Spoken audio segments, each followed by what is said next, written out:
আমি তো তোমার কাছে রিজিক চাই নাই, তুমি সালাত আদায় করো, আমি রিজিকের ব্যবস্থা তোমার জন্য করে দেব। তুমি সালাত আদায় করো, আমি রিজিকের ব্যবস্থা করে দেব।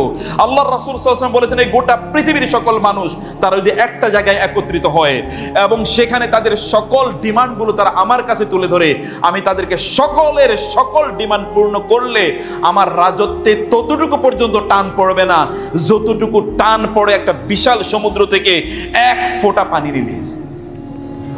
আপনার কি ডিমান্ড আছে? আপনার ডিমান্ড কই? আপনার সেই ডিমান্ড কার কাছে আপনি বলবেন? যুবকরা, আপনার প্রয়োজন আপনি কার কাছে বলেন? আপনি কেন অমুকের পিছনে ঘুরেন, তমুকের পিছনে ঘুরেন? আল্লাহর পিছনে কি একবারও ঘুরতে আপনার মনে চায় না? আল্লাহর কাছে কি একবারও চাইতে মনে চায় না? যিনি প্রথম আকাশে নেমে আসেন এবং তিনি বলতে থাকেন, এমনকি আলামিন মুস্তারজিকিন ফারজুকা, কারো কি রিজিকের প্রবলেম আছে, কারো তার চাকরি বাকরি না হয় না, অথবা তার ব্যবসা বাণিজ্য ভালো যাচ্ছে না, অথবা তার আয় ইনকাম কমে গেছে, সে কি আমার কাছে চাইতে পারে না আমি তাকে দিতে চাই? আমি তো তাকে দিতে চাই। সে আমার কাছে চাইতে পারে না, আমি তাকে দেব। সে কি আমার কাছে সালাতে আমার জন্য দাঁড়িয়ে যেতে পারে না? লা নাসআলুকা রিজকা, আমি তো তোমার কাছে রিজিক চাই না, নাহনু নারযুকুকা, আমরা রিজিক দেই। সালাতের সাথে আয়াতের এইটুকু সম্পর্ক কি? এর সম্পর্ক হচ্ছে আপনি যদি আল্লাহর সাথে আপনার সম্পর্কটা বাড়িয়ে দেন, আল্লাহ সুবহানাহু ওয়া তাআলা কি আপনাকে না খাইয়ে মারবেন নাকি? কি মনে হয়? আহসিনুজ জন্না বিল্লাহ, তোমাদের আল্লাহর ব্যাপারে তোমাদের ধারণাটাকে সুন্দর করো। রাসূলুল্লাহ বলেছেন, হাদিসে কুদসিতে এসে আল্লাহ সুবহানাহু ওয়া তাআলা বললেন, আনা ইনদা জন্নি আবদি ওয়া আনা মাআহু ইযা যাকারানি, আমি আমার বান্দার ধারণা মতো ও যখনই আমাকে স্মরণ করে তখনই আমি তার সাথে হয়ে যাই। ইন্নানি মাআকুমা আসমাউ আরা, আমি তোমাদের সাথে আছি। হারুন এবং মূসা, তোমরা ফেরাউনের মতো দুর্ধর্ষ সন্ত্রাসী স্বৈরাচারের কাছে যাও দ্বীনের দাওয়াত নিয়ে, কোনো ভয় নাই, কোনো ডর ভয় করার কোনো কারণ নাই। ইন্নানি মাআকুমা আসমাউ ওয়া আরা, তোমরা যেহেতু আমার কথা পৌঁছে দিতে যাচ্ছ, আমি তোমাদের প্রোটেকশন প্রদান করব, আমি তোমাদের সাথে আছি এবং তোমাদের সবকিছু আমি শুনছি। আপনার কি মনে হয় সে তো এই মহান রবই? তো সেই মহান রব তো আপনার সাথে, আপনার কথা তিনি শুনছেন, আপনাকে দেখছেন। ওয়া তাকাল্লুবাকা ফিস সাজিদিন, তিনি আল্লাহ রাসূলকে লক্ষ্য করে বললেন, এমনকি সিজদায় যে আপনি যা কিছু করেন সেই বিষয়গুলো কিন্তু আল্লাহ সুবহানাহু ওয়া তাআলা দেখতে পান। সবকিছু আল্লাহ সুবহানাহু ওয়া তাআলা, তিনি কোনো জিনিসই আল্লাহর অদৃশ্যে নয়। আল্লাহ সুবহানাহু ওয়া তাআলার কাছে আপনি যদি পৌঁছতে চান, আপনার নিবেদনগুলো তুলে ধরার জন্য সর্বোত্তম প্লেস হলো সিজদা। সেখানে যান। আকরাবু মা ইয়াকুনুল আবদু মিনার রাব্বি ওয়া হুয়া সাজিদুন, একজন ব্যক্তি সিজদায় আল্লাহর সবচেয়ে বেশি নিকটে চলে যায়। সেখানে গিয়ে বলেন, আপনি বলতেই দেখুন, বলেই দেখেন আল্লাহ সুবহানাহু ওয়া তাআলা আপনার বলার সাথে সাথে কিভাবে সমাধান করে দেন। I can cite thousands of examples যে আল্লাহ সুবহানাহু ওয়া তাআলা মুহূর্তের মধ্যে কিভাবে মানুষের আবেদনগুলোতে সাড়া দিয়েছেন। তিনি তো আবেদনে সাড়া দেওয়ার জন্যই তিনি প্রস্তুত আছেন। আপনি চাইতে পারেন না, জন্য তার কাছে আপনি চাইবেন, আপনার সমস্যাগুলো তার কাছে বলবেন। যুবকরা, আপনার কোনো কথা থাকলে আল্লাহর কাছে বলেন না। আপনার সবচেয়ে বড় বন্ধু হলো আল্লাহ, সবচেয়ে বড় বন্ধু। এর চেয়ে আপনি বড় বন্ধু কোথায় পাবেন? আল্লাহর চেয়ে বড় বন্ধু আপনি কোথায় পাবেন? লোকেরা অন্যদিকে ফিরে গেলে আল্লাহ সুবহানাহু ওয়া তাআলার পক্ষ থেকে আহ্বানকারী ডেকে থাকে, বলতে থাকে, আমার কাছে আসো, আল্লাহর কাছে আসো, আল্লাহর কাছে আসো। আল্লাহর চেয়ে বড় বন্ধু কোথায় পাবেন আপনি? তিনি তো আপনাকে সম্মানজনক সৃষ্টি হিসেবে সৃষ্টি করেছেন। ওয়ালাকাদ কাররামনা বানি আদামা ইয়া আইয়ুহাল ইনসানু মা গাররাকা বিরাব্বিকাল কারীম। কারীম, তোমার সম্মানিত, তোমার দয়ালু মেহেরবান রব সম্পর্কে কে তোমাকে উদাসীন করে দিল? তিনি যদি তোমাকে এভাবে সৃষ্টি করতে পারেন, তোমার এই পৃথিবীর সবচেয়ে দামি প্রপার্টিগুলো তোমাকে ফ্রি অফ চার্জ, কোনো চার্জ নেওয়া হয় না, চোখ, কান, মুখ, কিডনি, তোমার অক্সিজেন এবং আলো, পানি, সবকিছু তোমাকে যিনি ফ্রি দিতে পারেন, সেখানে এই দুনিয়ার তুচ্ছ জিনিস তিনি তোমাকে দিতে পারেন না? এই সামর্থ্য তার নাই, এই ক্ষমতা তার নাই? তোমার রবের ব্যাপারে তোমার ধারণাটা এত খারাপ কেন? আপনার প্রিয় ভাই, আপনার সন্তানদেরকে আপনি আল্লাহকে চিনিয়ে দিন। আল্লাহকে চিনিয়ে দিলে আল্লাহ সুবহানাহু ওয়া তাআলা ওর জন্য জমিনকে, দুনিয়াকে আল্লাহ সুবহানাহু তার জন্য সহজ করে দেবেন। আল্লাহ সুবহানাহু সে কথাই বলেছেন, ওয়াদাল্লাহুল্লাযিনা আমানু ওয়া আমিলুস সালিহাতি লা ইস্তাখলিফান্নাহুম ফিল আরদি কামা ইস্তাখলাফাল্লাযিনা মিন ক্বাবলিহিম ওয়া লা ইউমাক্কিনান্না লাহুম দীনাহুম আল্লাযী ইরতাদা লাহুম ওয়া লা ইউবাদদিলান্নাহুম মিন বাদি খাউফিহিম আমনা ইয়াবুদুনানি লা ইউশরিকুনা বি শাইআ। শর্ত হলো একটাই, তারা আমার ইবাদত করবে, আমার সাথে কোনো শিরক করবে না। তাহলে আমি এই জমিনে তাদের জন্য, এই জমিনকে তাদের করায়লত্ব করে দেব, তাদের করতলগত করে দেব, তাদের অধীনস্থ করে দেব, তাদের দিনকে তাদের মন মতো করে গোটা পৃথিবীতে প্রতিষ্ঠিত করে দেব এবং তাদের সকল ডর ভয় আমি দূর করে দেব। কোনো কিছু তাদের জন্য থাকবে না, আমি এরকম তাদেরকে করে দেব। সেজন্য আল্লাহ সুবহানাহু ওয়া তাআলার আপনার গোলটাকে নির্ধারণ করুন, আপনার সময়টাকে আল্লাহর জন্য আপনি ব্যয় করুন। আল্লাহর জন্য আপনি যদি সময় ব্যয় করেন, মনে রাখবেন আল্লাহ সুবহানাহু ওয়া তাআলা আপনার সময়ের মধ্যে বারাকা প্রদান করবেন। আপনার বয়সের মধ্যে 20-30 হয়ে গিয়েছে, আপনি কি করেছেন? আপনি আপনাদের পূর্বপুরুষদের দিকে তাকান তো, 20-30 বছর তারা কি করেছে? 20-30 বছর তারা এই গোটা পৃথিবীতে তারা চষে বেরিয়েছে। আপনার পূর্বপুরুষদের দিকে তাকিয়ে দেখেন না, তারা 20-30 বছর তারা কি করেছে? আব্দুল ইবনে ওমর, আব্দুল ইবনে আমর ইবনুল আস অথবা আব্দুল ইবনে আব্বাস, তাদের দিকে তাকান, তারা এই বয়সে তারা কি করেছে, তাদের অবস্থাটা কি, তারা দিনকে কিভাবে গোটা পৃথিবীর, অথবা আপনাদের যদি সবচেয়ে বড় আপনাদের পূর্বপুরুষদের দিকে তাকান, সেটা যদি আপনি আহমদ ইবনে হাম্বল, ইমাম মালিক রাহিমাহুল্লাহ, অথবা আপনি ইমাম বুখারী, মুসলিম, তাদের দিকে তাকিয়ে দেখেন না তারা এই বয়সে কি করেছে। ইমাম নববীর দিকে তাকান, ইবনে হাজার আসকারী কত বছর বেঁচেছিল তারা, ইমাম শাফি কত বছর বেঁচেছিল, কত বছর, তিনি যা লিখেছেন এগুলো তো আপনি পড়েও শেষ করতে পারবেন না। তারা তাহলে পড়াশোনা তারা কবে করেছে, সংসার তারা কবে চালিয়েছে, এবং অন্যান্য কাজগুলো তারা কিভাবে করেছে। আপনি আল্লাহ সুবহানাহু ওয়া তাআলা, আপনার তো সময় কোন দিকে আপনি কাটাচ্ছেন, আপনার সময় আপনি কোন দিকে কাটাচ্ছেন, সময়টাকে নিয়ে আপনি যুবকদের সবচেয়ে ঘৃণিত যে অভ্যাসটি, অথবা তাদের জন্য সবচেয়ে ডিস্ট্রাকটিভ যে জিনিসটি, তাহলে যে তাদের সময়ের কোনো মূল্য নাই তাদের কাছে। গল্পে, আড্ডায়, অথবা সোশ্যাল মিডিয়াতে ইত্যকার জিনিসে তার ঘন্টার পর ঘন্টা তার চলে যায়, সে কখনো বোঝে না। যুবকরা, যদি আপনাদের সময়গুলোকে যদি আপনারা বাঁচাতে চান, তাহলে যতক্ষণ সময় আপনারা সোশ্যাল মিডিয়াতে কাটাবেন, ততক্ষণ সময় আপনারা ঠিক ততটুকু সময় আল্লাহর জন্য কাটিয়ে দেখুন। আপনি 1 ঘন্টা তো মোবাইল নিয়ে ব্যস্ত ছিলেন, 1 ঘন্টা কোরআন তেলাওয়াত করুন, 1 ঘন্টা সালাত আদায় করুন, 1 ঘন্টা দিনে জ্ঞান অর্জন করুন। এই কাজগুলো আপনারা করুন। যুবকদের প্রবলেমগুলোর মধ্যে আরেকটি প্রবলেম হলো যে যুবকরা আজকে একটা জ্ঞানহীন জাতি, বিশেষ করে ইসলামিক জ্ঞান তাদের নাই।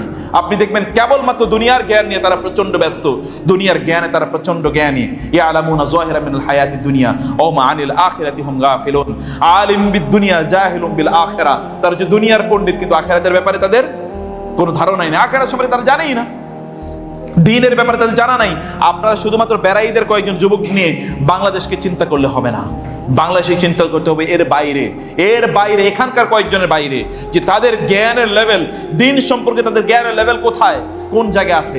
তারা এতটা খারাপ অবস্থায় আছে দিন সম্পর্কে, দিনের মৌলিক বিষয়গুলো তারা জানে না, এই বিষয়গুলো সম্পর্কে তাদের মৌলিক কোনো ধারণা নাই, এগুলো সম্পর্কে তাদের কোনো পড়াশোনা নাই। অতএব যুবকদেরকে দিনের জ্ঞান অর্জন করা দরকার, মনে রাখা দরকার। মুসলিম যুবকরা যতদিন পর্যন্ত তারা আলোকিত মানুষে পরিণত হবে, তারা জ্ঞানীতে পরিণত হবে, যতদিন পর্যন্ত তারা হতে পারবে না, ততদিন এই সমাজকে আপনি উদ্ধার করতে পারবেন না। রাসূল সাল্লাল্লাহু বলেছেন, কিয়ামতের আলামতের মধ্যে একটি আলামত হলো ওয়াজহারাল জাহলু, যে জাহালাত চারিদিকে ছড়িয়ে পড়বে। এবং রাসূল বললেন, এমন একটি সময় আসবে যে লোকেরা তারা রুউসান জুহালা, জাহেলদেরকে তারা নেতা হিসেবে গ্রহণ করবে। তারা তাদেরকে জিজ্ঞেস করবে এবং তারা এমন কিছু তাদেরকে বলবে যেগুলো না আছে কোরআন এবং না আছে সুন্নায়, এবং তারা নিজেরাও পথভ্রষ্ট, ফাদাল্লু ওয়া আদাল্লু, তারা নিজেরাও পথভ্রষ্ট হবে, অন্যদেরকেও তারা পথভ্রষ্ট করবে। Become enlightened and educated. আপনি জ্ঞানী হতে হবে, কারণ জ্ঞান আপনার সম্পদ, মনে রাখা দরকার। আল হিকমাতু দাল্লাতুল মুসলিম হাইসু ওয়াজাদাহা ফাহুয়া আহকু বিহা। রাসূলুল্লাহ বলেছেন, জ্ঞান হচ্ছে মুসলমানের হারানো সম্পদ। আপনার হারানো সম্পদ, এটা আপনি যেখানে পাবেন এটাই আপনার, এটাকে আপনার নিতে হবে, ধরে নিতে হবে, এটাকে আপনার অর্জন করতে হবে। দিনই জ্ঞান অর্জন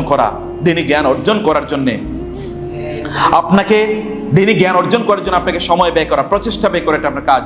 আপনি যদি আল্লাহ সুবহানাহু ওয়া তাআলার কাছে চাইতে পারেন, তাহলে আল্লাহ সুবহানাহু ওয়া তাআলা আপনাকে দেওয়ার জন্য রাজি। এমন একজন রব যিনি চাইলে খুশি হন, না চাইলে রাগ করেন। বুঝেননি? এমন একজন আছে এই পৃথিবীতে, কাউকে আপনি খুঁজে পাবেন যিনি চাইলে খুশি হয়, না চাইলে রাগ করে। এমনকি আপনার পিতা মাতাও না, বেশি চাইলেই তারা রাগ করে, কিন্তু আল্লাহ সুবহানাহু ওয়া তাআলা এত মেহেরবান যে তার কাছে চাইলে তিনি রাগ করেন না, বরং তার কাছে চাইলে তিনি সন্তুষ্ট হন। তিনি এমন একজন রব, সে মহান রব আল্লাহ সুবহানাহু ওয়া তাআলার কাছে আপনাদের অবস্থাগুলো তুলে ধরুন।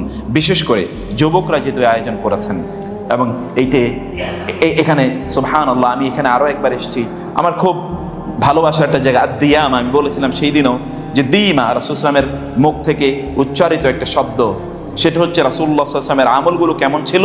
আয়েশা রাদিয়াল্লাহু তাআলা আনহা তিনি বলেছেন যে রাসূল সাল্লাল্লাহু আমলগুলো ছিল দিমা, তিনি কাজটা অব্যাহত করতেন, যেটাই করতেন এটা তিনি কখনো বন্ধ করে দিতেন না, তিনি অব্যাহতভাবে এটা চালাতেন।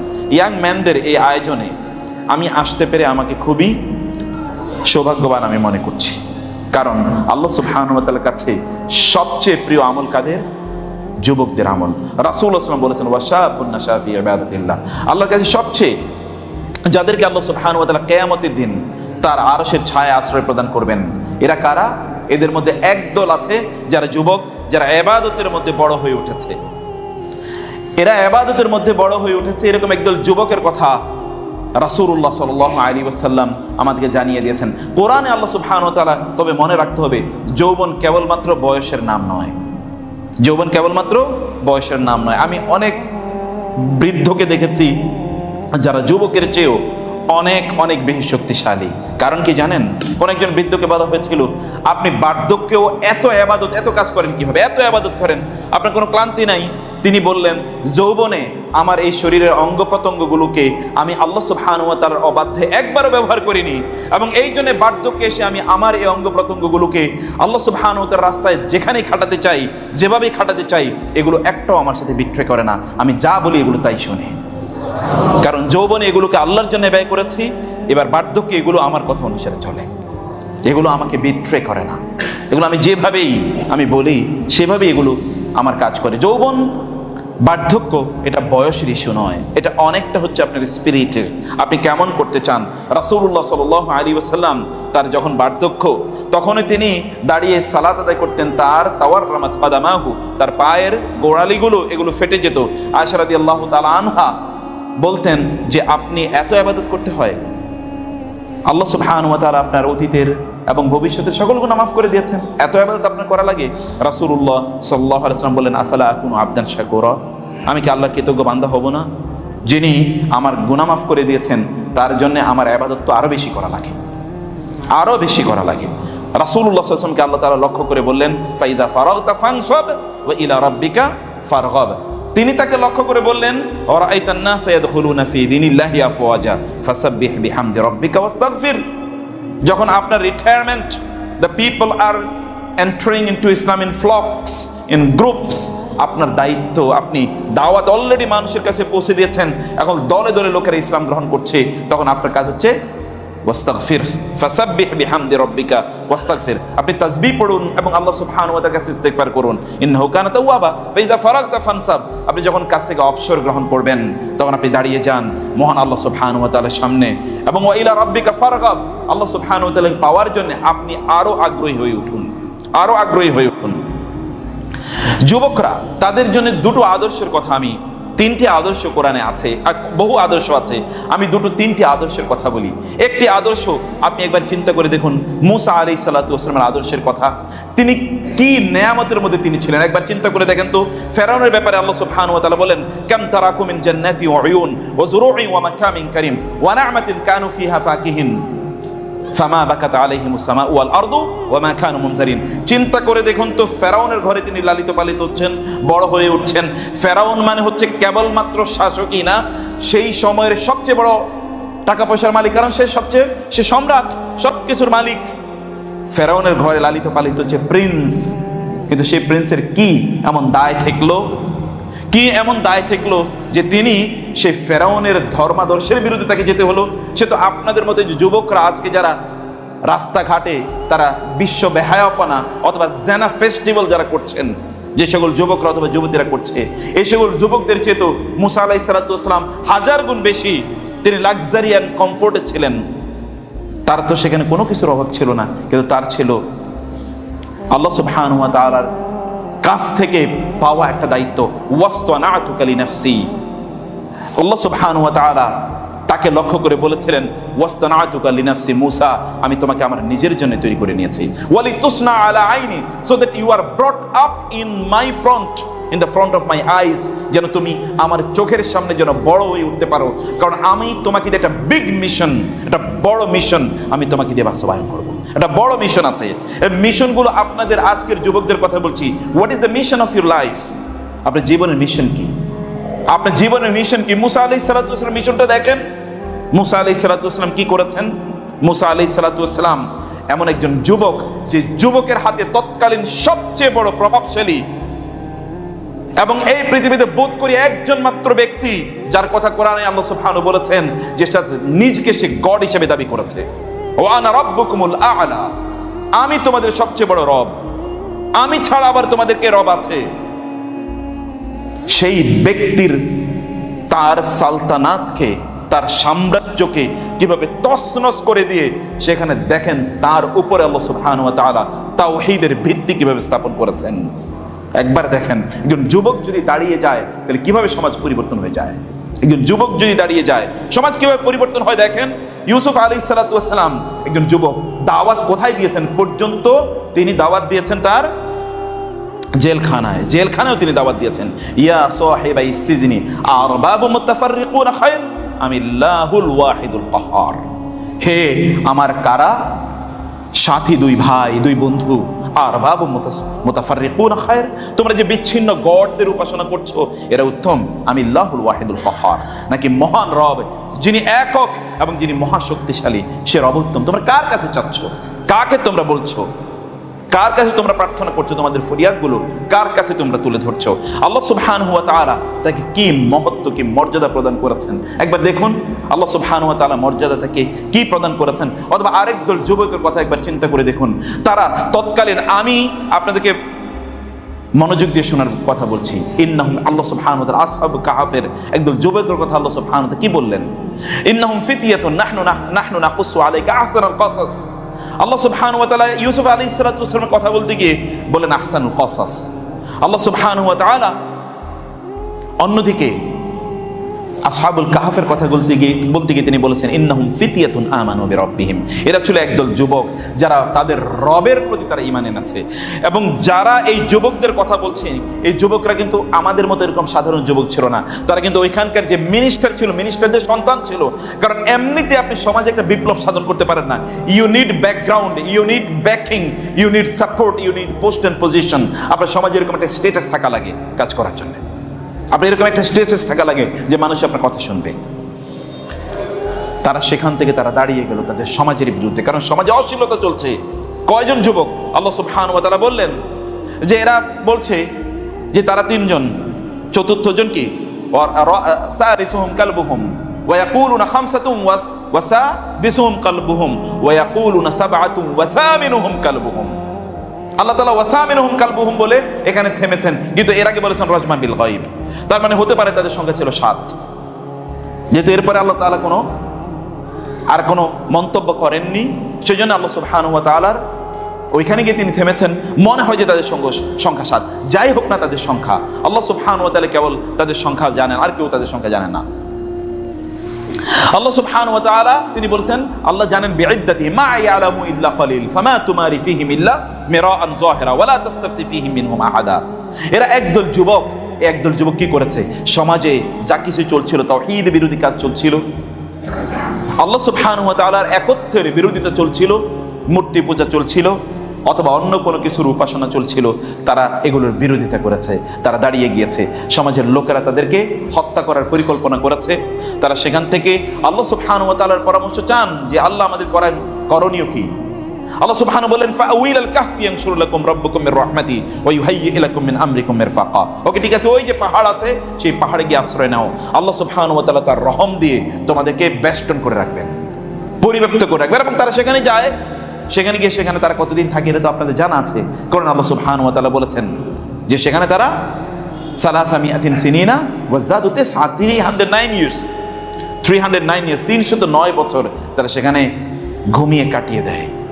এবং এরপর কি ঘটেছে তা আপনি জানেন। সেখান থেকে যখন তারা ফিরে আসে সমাজ কিন্তু অলরেডি পরিবর্তন হয়ে গিয়েছে, সমাজ পরিবর্তন হয়ে গিয়েছে। যুবকরা যদি কোনো ইনিশিয়েটিভ নেয় they can become very much constructive and very much destructive. এখানে আপনি দেখতে পাচ্ছেন বেরাইদের এখানকার কয়েকজন যুবক তারা যে কাজ করেছে, আলহামদুলিল্লাহ, এখানে কি বিশাল কাজ, সুবহানাল্লাহ। এবং এটার বারাকা দেখেন, এর আগে এসেছি যত লোক এখন তার চেয়ে অনেক অনেক বেশি, সুবহানাল্লাহ। এবং আয়োজন অনেক অনেক বড়, এবং এর মধ্যে তারা বিভিন্ন জ্ঞান ভিত্তিক কিছু আয়োজনও তারা করেছে, প্রতিযোগিতা করেছে আর অন্যান্য কিছু।